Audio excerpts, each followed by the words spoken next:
Greetings and welcome to the Paysafe Fourth Quarter 2024 Earnings Conference Call. At this time, all participants are in listen-only mode. If anyone should require operator assistance, please press star zero on your telephone keypad. A question-and-answer session will follow the formal presentation. You may be placed into question queue at any time by pressing star one on your telephone keypad. We ask you please ask one question and one follow-up, then return to the queue. As a reminder, this conference is being recorded. It's now my pleasure to turn the call over to Kirsten Nielsen, Head of Investor Relations. Please go ahead. Thank you, and welcome to Paysafe's earnings conference call for the fourth quarter and full year 2024. Joining me today are Bruce Lowthers, Chief Executive Officer, and John Crawford, Chief Financial Officer. Before we begin, a reminder that this call will contain forward-looking statements and should be considered in conjunction with cautionary statements contained in our earnings release and the company's most recent SEC reports.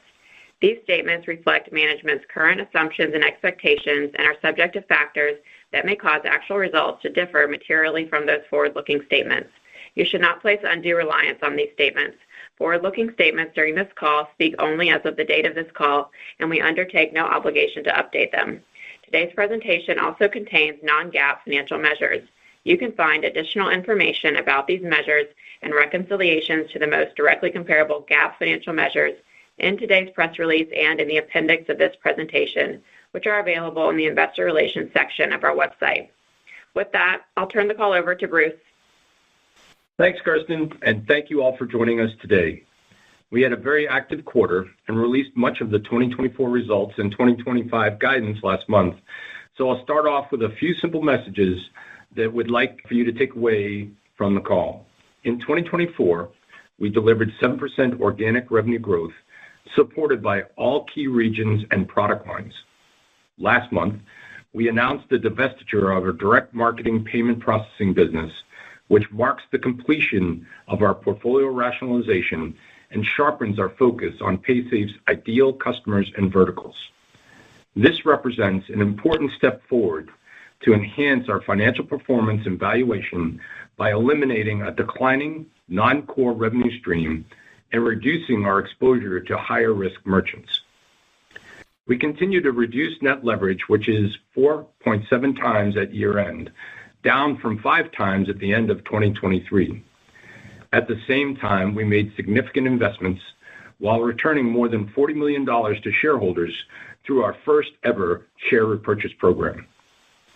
We have a few puts and takes across the numbers in Q4, which John will take you through in more detail, but I want to reiterate that we've made incredible progress delivering on our priorities and executing our 3-year growth plan.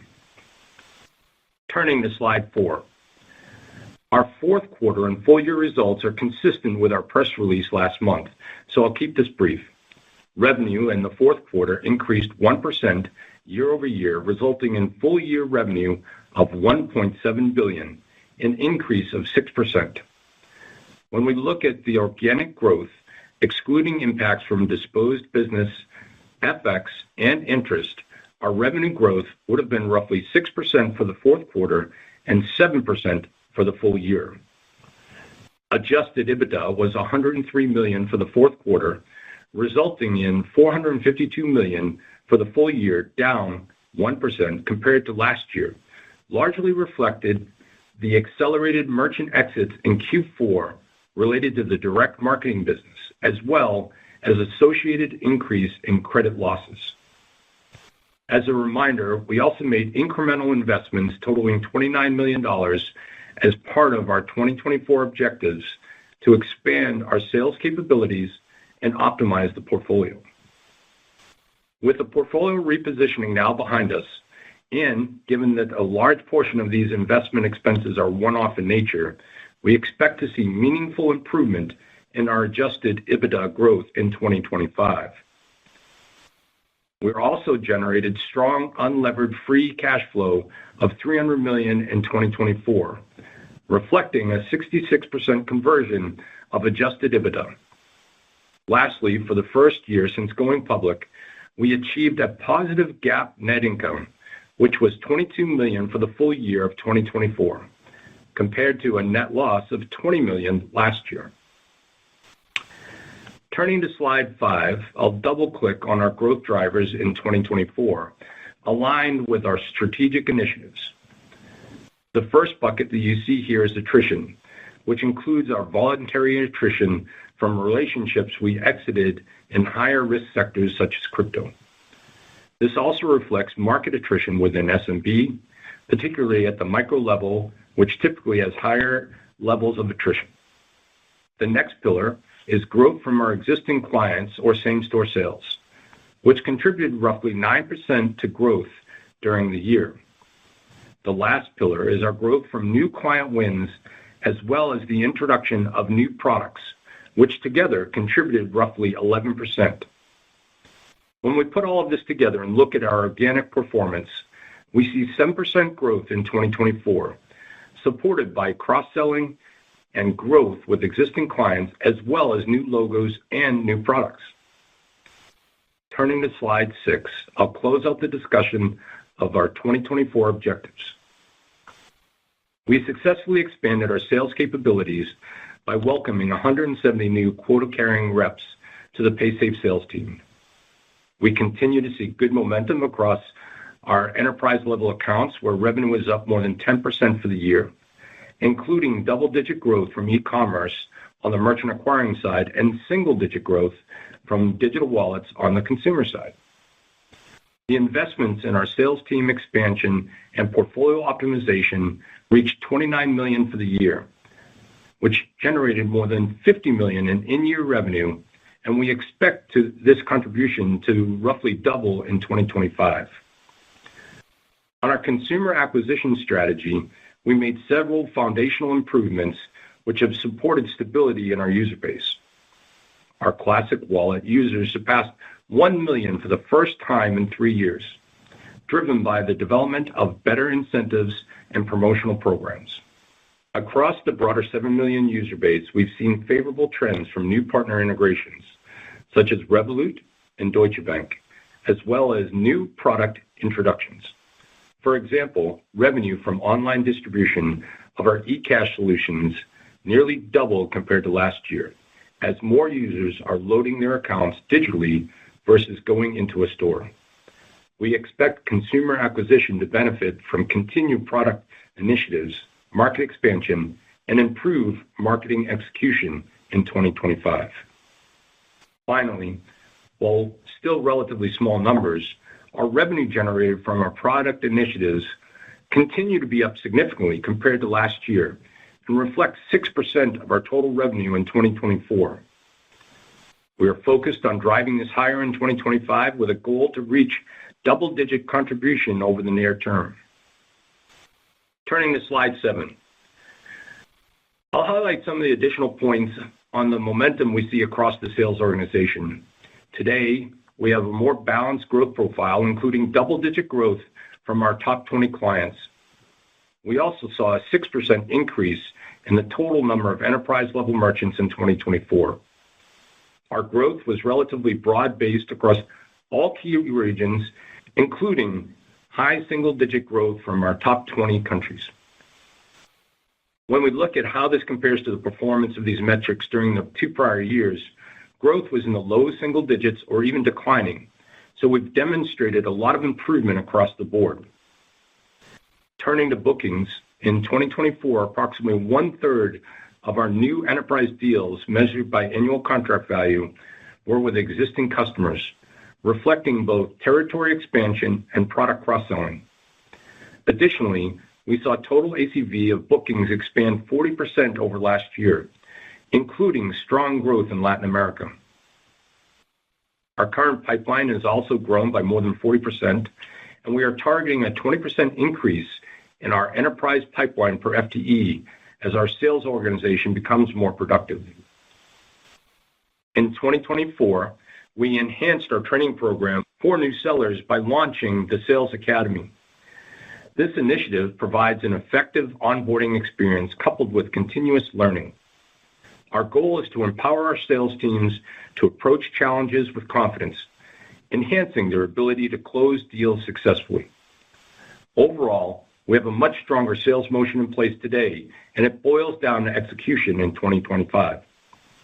Moving to slide 8 for a supplemental view of growth by business line. In 2022, several of our core products were in decline, with growth entirely driven by the SMB business. Over the last 2 years, we've returned to growth across all core products, particularly high-value areas such as e-commerce and wallets, despite a headwind from FX and interest this year. SMB growth remains healthy in the mid-single digits, supported by consumer resilience in the U.S., as well as our initiatives to optimize the portfolio. So again, across a number of views, you can see the quality of our revenue and the overall balance of our growth profile has improved.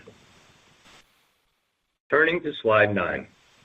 When you look at the last 3 years, we've seen an acceleration of organic revenue growth, where we've gone from flat in 2022 to 4% in 2023 and 7% in 2024. We believe this view helps you see the underlying growth when we exclude the inorganic puts and takes and going forward into 2025. This view will exclude the divested business as well. It's also important to highlight that we have delivered this improvement in growth and quality of revenue while investing significantly in the business, rationalizing the portfolio, and maintaining solid free cash flow and reducing our leverage. Turning to slide 10. Our team has a lot to be proud of when we look back at our achievements over the last 3 years. I won't spend much time on this as we've covered most of these topics already, but I'll share a couple of additional highlights. One area that we haven't discussed as much externally are the steps we've taken over the last 2 years to drive cost savings through centralizing our service functions and eliminating business units, which allowed us to self-fund a portion of our investment needs and redeploy resources to revenue-generating functions. We now have the right people in the right positions to be more successful and better aligned with our goals. And continuing with the topic of efficiency, we've also improved deal execution with faster onboarding for enterprise merchants. In 2024, our average contract to launch timeframe was about 60% faster than we were delivering in 2022, driven by continued process improvement, system consolidation, and the creation of a focused customer success team. On the consumer side, we've enhanced customer experience by implementing intelligent self-service tools, and now 44% of our customer service contacts are resolved through automation. These improvements have resulted in lower friction and improved engagement with our digital wallets, along with the reduction in the total number of customer service cases. Lastly, we've talked about de-risking in connection with the disposal of direct marketing, which lowers our revenue volatility and credit loss exposure. But we've also enhanced our profile more broadly to minimize and diversify our exposure across our risk, compliance, and regulatory functions. Turning to slide 11. We view 2024 as the completion of our turnaround, now shifting our focus to the real growth engines of the company. On the product side, we're driving more revenue from new products, advancing our Paysafe Wallet platform across our branded solutions, including market expansion within Latin America, as well as unbranded solutions, such as our business wallet for SMBs and white label wallets. As our new sales organization continues to ramp up, we will focus on enhancing our sales cycle productivity and revenue conversion. We also see opportunities to bolster both of these areas through partnerships, which will help us reach new merchants and consumers and expand our product and service delivery across our core regions. Lastly, we continue to drive greater scale and interoperability of our products, enabling users to leverage the functionality of the entire Paysafe network and create better experiences for our customers and employees. With that, I'll ask John to review the financial results and outlook. Thank you, Bruce. Let's move to slide 13 for a summary of our fourth quarter performance. The financials presented here include the results of the recently divested direct marketing business, which was impacted by accelerated merchant exits and associated credit losses as described in our press release.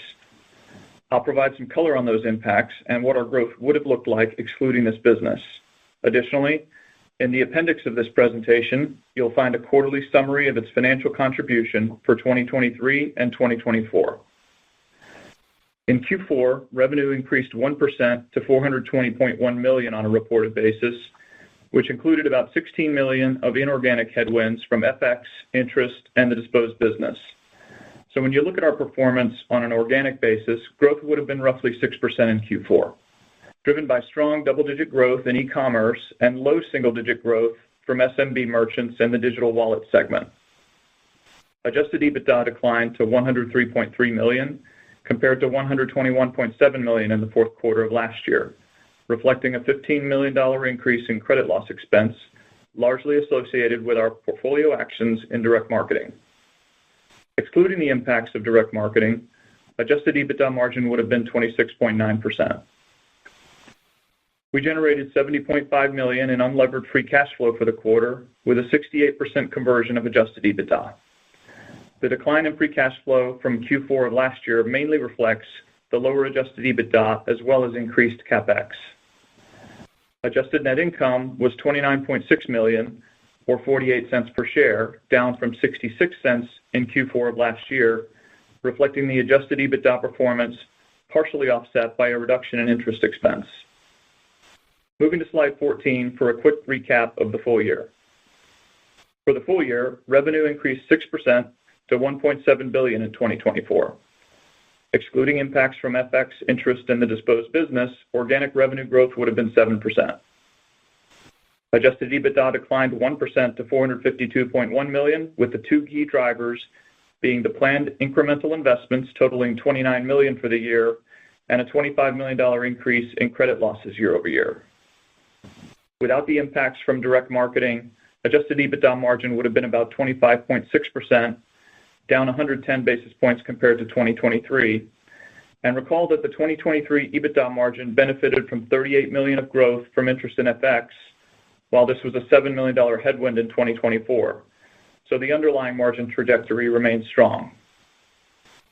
Given that a large portion of the investment items in 2024 are non-recurring, we expect to see meaningful improvement in our EBITDA growth as we put this portfolio rationalization behind us.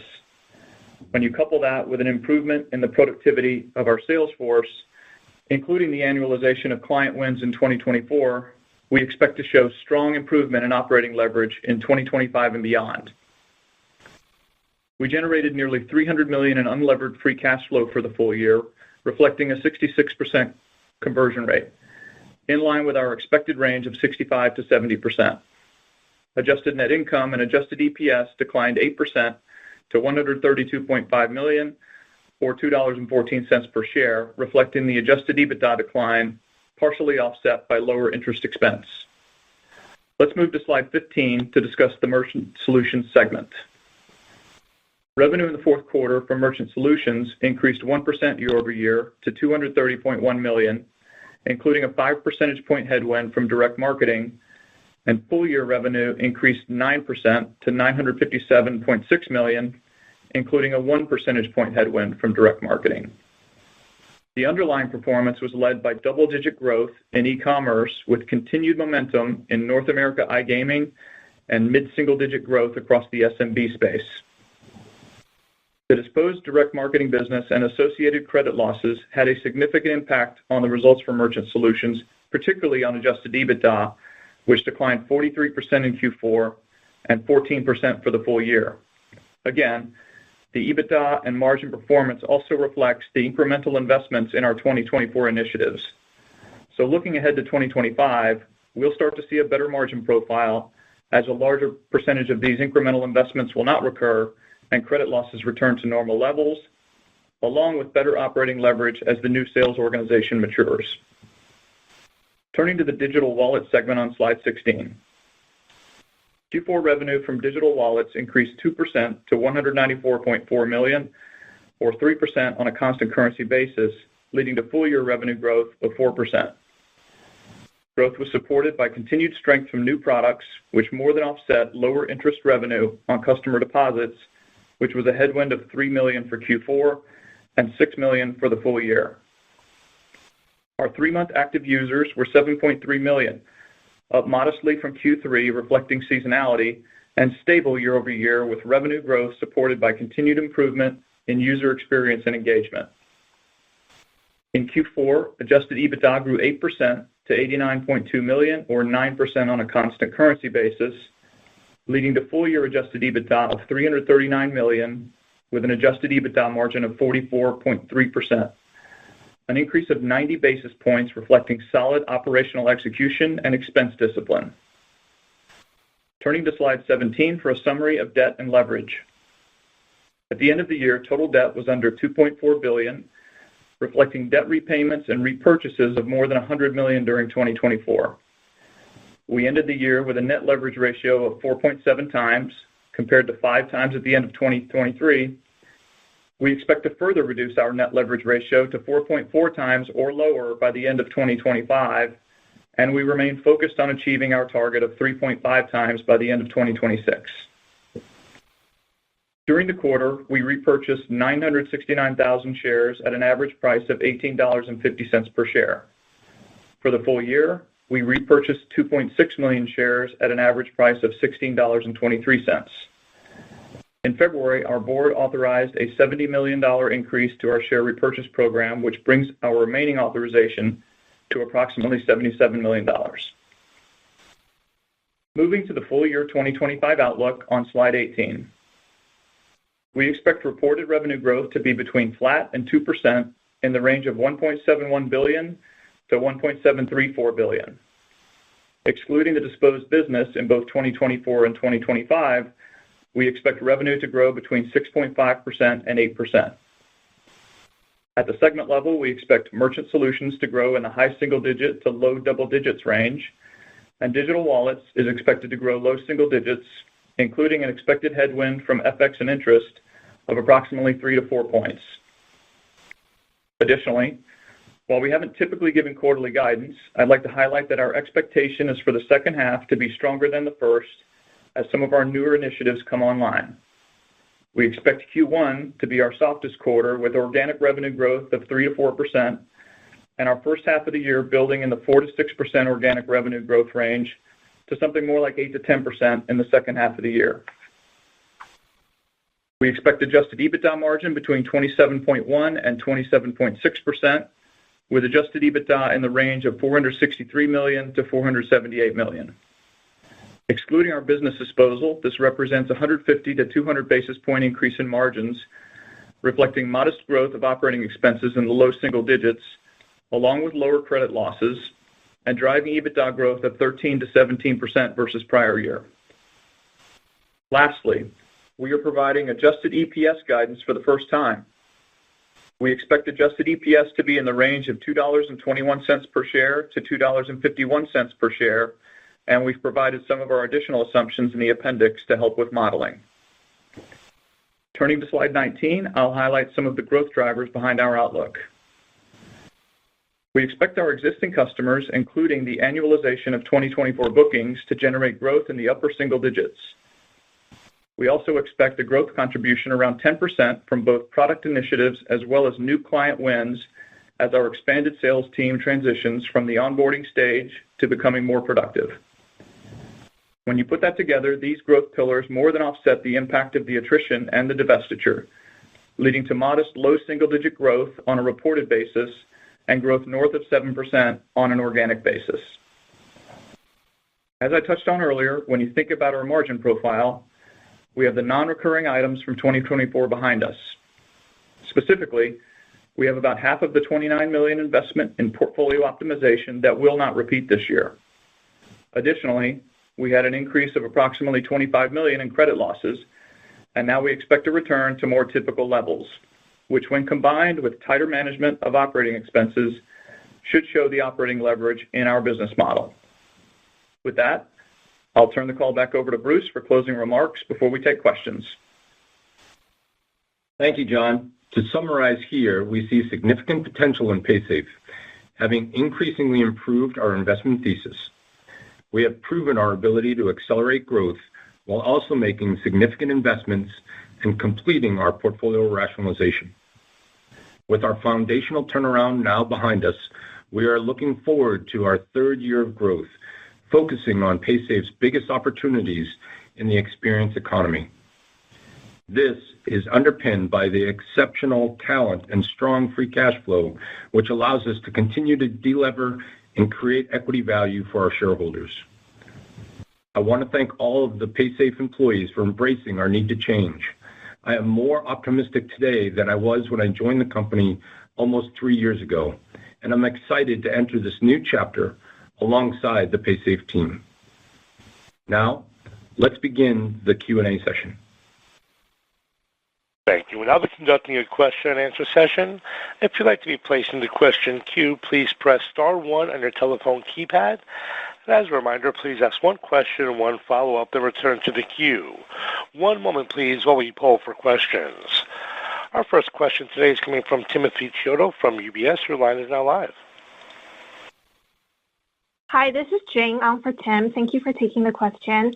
I wanted to touch on your SMB channel. On slide 8, appreciate the full year growth rate, 6% for 2024 and the updated mix.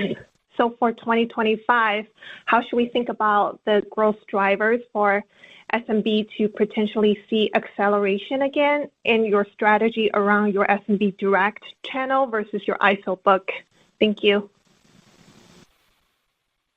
Yeah, thank you, and good morning. So I think as we look at the 25 SMB channel specifically, there's a couple things that I would point out.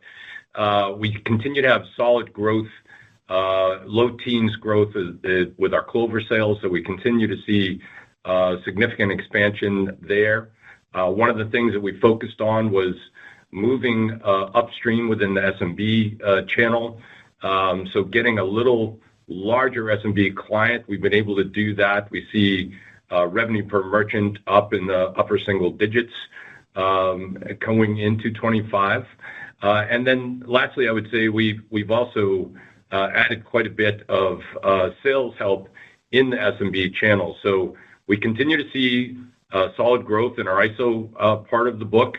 On the direct basis, we're doing really well selling Clover and adding more salespeople, and we've had a lot of success moving upstream within that SMB channel. So overall, we feel very good about our SMB channel as we move into 25. Got it. Appreciate the color. And a quick follow-up on the mechanics for the direct marketing business sale. So in the press release, it said the consideration for this transaction is largely annual earn-out payments over the next 5 years. So could you please touch on the income statement geography and how that's impacted the, I assume, below the line items? Thank you. Yeah, so as far as the geography, that would be below the line, below EBITDA line as we're moving forward into 25 and beyond. So I think that was the question.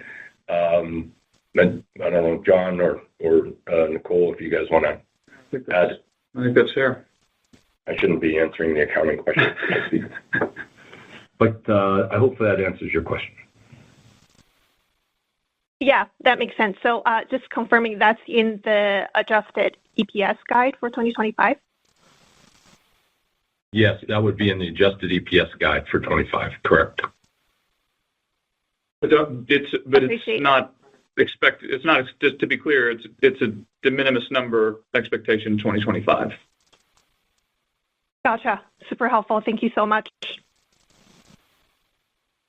You're welcome.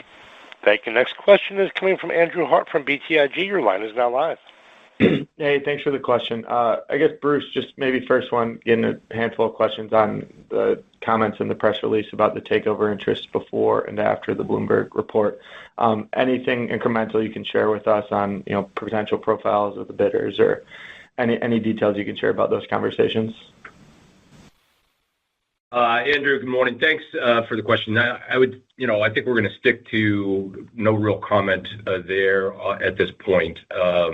We've had some unsolicited proposals come in, inquiries come in. we feel very good about the business. We feel like we're creating a lot of value with the business, but the board will, as we said in the press release, the board will execute their fiduciary responsibility and take a look at anything that gets thrown over the rail. So right now, we're just executing, trying to execute at a high level, and those things will work themselves out over time. I will just add that it was anticipated that as we were having success with the turnaround, that those type of opportunities would arise as we created more value in the company. And so I think it was not unexpected, but we feel very good about where we are right now.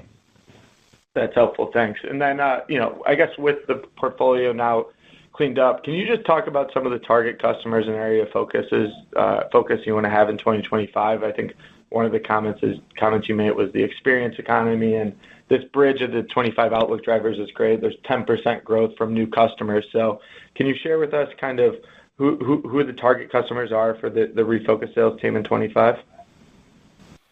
Yeah, absolutely. So a couple things you'll notice in the slides this time. One, I think we probably do a better job explicitly commenting on the cross-sell opportunity into our customers. So if you recall, when we came in just a couple of years ago, there was virtually no cross-sell because of the siloed entity or the siloed structure of the entity. And now we've got about a third of our customers are buying multiple products from us. So that's a huge transformation in the way the company sales motion is operating, and we expect that will continue as we continue to add more and more products in, whether it be LPMs, local payment methods, or new products as we are moving forward. I think what is also probably helpful in the 25 outlook drivers that Kirsten and John put together is it makes it very simple to see, we're performing consistently with 24 to 25. We see similar same-store growth moving into 25 with the businesses that we have remaining, and we see new customers and new product growth coming on board at a similar clip. So we feel very good about the sales motion. We feel good about the verticals that we're in, the SMB, e-com. We see real nice growth in the digital wallet starting to reemerge, and eCash. So overall, there's another slide that kind of depicts the major product lines. You can see that there's now growth across the balanced portfolio, which is really what the goal was, and it sets us up very well as we move into 25 and into 26. That's super helpful. And if I can just squeeze one more, John, I appreciate the 25 guidance you gave, the breakout between expectations for revenue on merchant versus digital wallet. I guess, can you just expand a bit on the merchant segment kind of expectations for gross profit growth? And then on the earnout of the divested business, I guess my question would be, as a follow-up to the first one, what is the dollar amount expectation that you could get from the earnout both in 2025, and what's the maximum longer term? Thanks. I'm going to go in reverse order. Sorry. On the divestiture, I would expect, as I mentioned on the earlier question, that the impact in 2025 will be minimal as the buyer works on ramping that business. And then over the 5-year period, we could make up to $50 million on our earnout. And then on the back to your prior question, on the gross profit growth for merchant, we expect the merchant business to be growing robustly in 2025. I think similar, though, to my comments on the call, it is going to be a little bit back-end loaded as the merchant business accelerates into 2025. So we're expecting second half gross profit growth in that segment to be more robust than the first half, but growing throughout the year. Thank you. Thank you. Next question is coming from Darrin Peller from Wolfe Research. Your line is now live. Hi, thanks. This is Paul Obrecht on for Darren. Can you provide some more color on the VAS capabilities you've talked about as part of your 2024 investment strategy? Just curious what the merchant adoption and response has been like to those products, and if there are any other products in the pipeline that maybe merchants seem to be demanding. Yeah, Paul, thank you. So in regard to the products, we've had a lot of success in 24, driving into 25 with our account and card product, our ePIN product, in particular, both on the digital wallet side. Those have been received exceptionally well. We talked a little bit about ePIN, which really changed the distribution model for our card eCash product line. So, continue to see growth there, expecting that to continue well into 25, 26. We have some new products that we're very excited about as well. I think the overarching theme is we're continuing to try to leverage our white label wallet. So with that white label wallet platform, it gives us the opportunity to go into Peru, for example, where Peru, we have a really strong presence in e-com. We're going to launch, we've already soft launched Pago Wallet. And so we're very excited about that. It'll be a wallet down there that takes advantage of the market share that we already have. So today we do quite a bit of the pay-in part of the business in e-com down in Peru. We have a big brand name in that country, and so we'll be taking advantage of that brand name and now incorporating the payout. So we'll have a complete service, and we think that's going to be a great product for us as we launch fully in Q2. So that's just one example. We also have another product that'll be launching here in March. Again, soft launch has already happened, but launch on a general release basis, really with our lockable card. And this is a product, especially for our video game customers, which is a large portion of our eCash business, 42% of our users. This will allow them and streaming customers to help manage their subscriptions. We think this is the feedback has been wildly positive, so we're very excited to see that roll out on a general release basis and see what that product can do. So just a couple of examples. We can keep going on. I think the other focus would really be around the e-commerce side, which you're seeing really, solid growth with our e-com business, north of 30% year-over-year growth. So we feel very good about continuing to expand there. And we have a great product with Clover in the SMB space. So we're very excited to continue our partnership with Fiserv, and we look for big things as we expand that relationship in 25.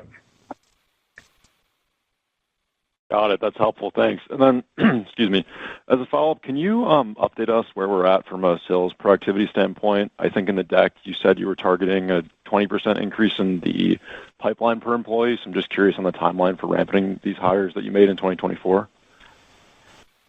Yeah. So in regard to the sales team, we had everybody hired, as we mentioned in the Q3 call, by the end of Q3. So the team has been ramping up as we're moving into 25. As you saw from some of the metrics that we put out there, really solid growth numbers. When you look at the enterprise sales team, approximately 40% growth on productivity. When you look at the in-year contribution going from 23 to 24, you see over 100% lift in contribution. So we feel very good about the people that we're bringing on board and scaling them up. Seeing a lot of growth in LATAM, and so that's been great to see. It'll be a double-digit growing business for us in 25. So overall, I think we're very pleased with the sales hires and the progress they're making.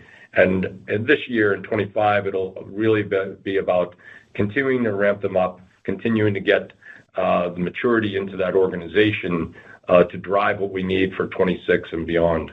So overall, so far, it's gone exceptionally well. Appreciate it. Thank you. Thank you. Next question is coming from Aditya Buddhavarapu from Bank of America. Your line is now live. Hey, Bruce, John. Thanks for taking my questions. A couple from me. Firstly, on digital wallets, you said you expect that to grow low single digit this year. Can you just talk about the moving parts there and how you should think about that business sort of over the midterm? Second, you also spoke about self-funding some of your investments through internal efficiencies. So what's the scope for further efficiencies as you go into 25 and beyond? And John, anything you've noticed, I guess, since you've joined in terms of areas where you can be more efficient from a cost-based perspective? You want me to jump in, or you do wallet? All right. So on the wallet side, growth around the wallet, you see continued growth through transactions. When you look at our TPA, I believe it's in the appendix, but if you look at our TPA transactions per account, you see really kind of steady growth throughout 24 with that in the wallet segment. So that continues to drive really the growth. And the driver of that has been we've made a lot of improvements in the functionality and usability of the digital wallet in eCash products. And so that's really what's driving the transactions going up. That's also helping drive up the ARPU. So you have those two great mechanics. I also touched on the classic digital wallet, broke 1 million users in Q4, first time in several years. So we really have some good momentum finally building in the digital wallet.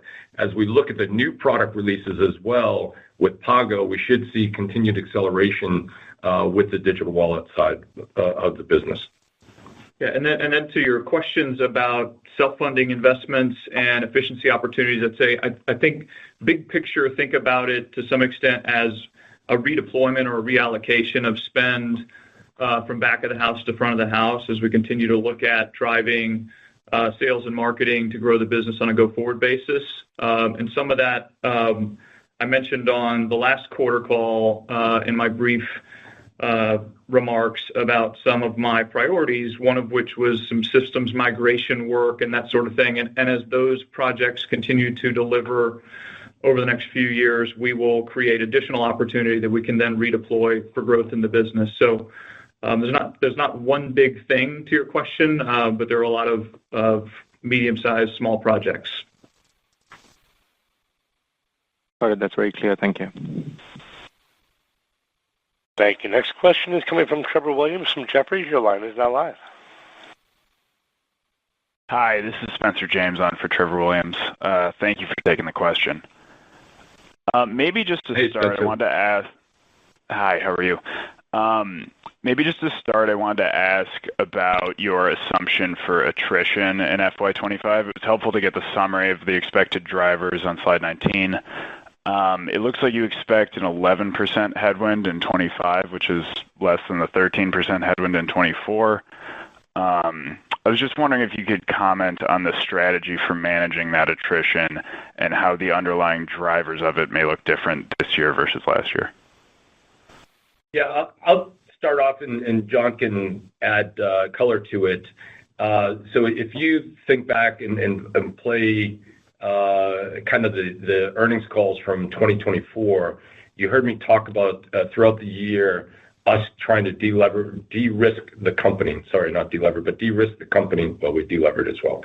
But de-risk the company. And so there was a lot of involuntary attrition that we drove in the business, meaning literally we decided to part ways with customers that did not meet our risk profile as we were going forward on the new strategy that we outlined.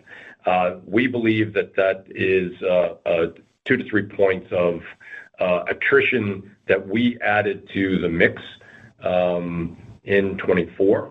And so we're expecting attrition to settle back down at kind of a normal rate, as we go forward. So that's the gist of it. We intentionally accelerated attrition to rebalance our portfolio. We now believe that that's done, and we feel very good about the attrition assumption that we have.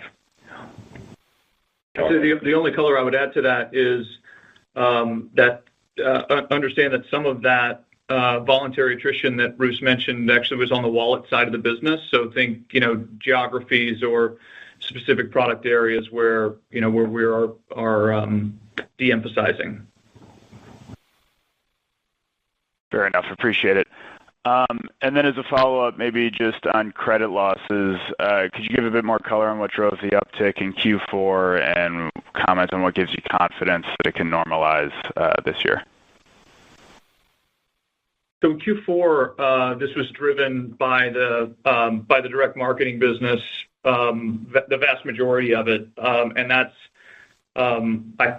Apologies, I think we kind of hit it, but we were working through some voluntary attrition and exits of merchants through that period that causes significant disruptions, and in this case, significant losses in the period. And so our assumption around normalization is over the last several years, the company's had a fairly stable loss rate, whether you look at it as a percentage of volume or a percentage of revenue. And on the merchant side of the business, it has tended to run 2 to 3% of revenue, closer to 2 most of the time. And then you saw a large spike in Q4 last year related to the direct marketing business, as mentioned. Understood. Thank you for taking the questions. Sure. Thank you. Our final question today is coming from Jamie Friedman from Susquehanna. Your line is now live. Hi. Good results here. Good year in 2024. Bruce, I wanted to ask, in terms of slide 10, is there any way to, where you say here that new products are now mid-single digits as a percentage of revenue versus 0% in 22? Is there any way to unpack, at least qualitatively, which of those are the biggest at this point? And then a quick follow-up. Yeah, Jamie, good morning. And so great question. I think we can have Matthew follow up with you and give you a little more color on that. The biggest probably impact from a new product perspective has definitely been the accounting card, which has expanded across Europe in 24. That coupled with ePIN probably are the two biggest drivers for us. But we can probably funnel some additional information on the product side. But we continue to expand those as we move into 25. So we're looking for that to continue to grow as we move into 25, 26. And then in terms of the white labeled wallet, that topic, not just for you, but for the industry is kind of evergreen. What's the right to win at Paysafe? How do you see your competitive advantage? What are the conversations like on the client side? How's that going? And because you sound pretty excited about it, but it's never clear at the industry level, who wins and why. Thank you. Yeah. Jamie, that's a great question. I think, some of the differentiators that we have is really around our regulatory strength and strength around AML. We're obviously regulated in Europe.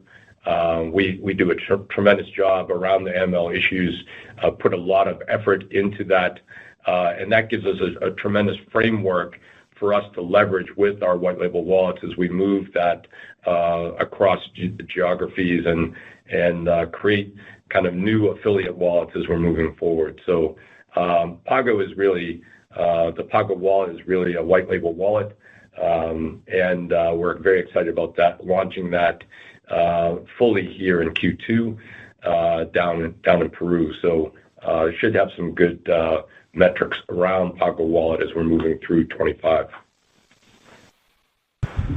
Okay, thank you. Thank you. We reached the end of our question and answer session. I'd like to turn the floor back over for any further or closing comments.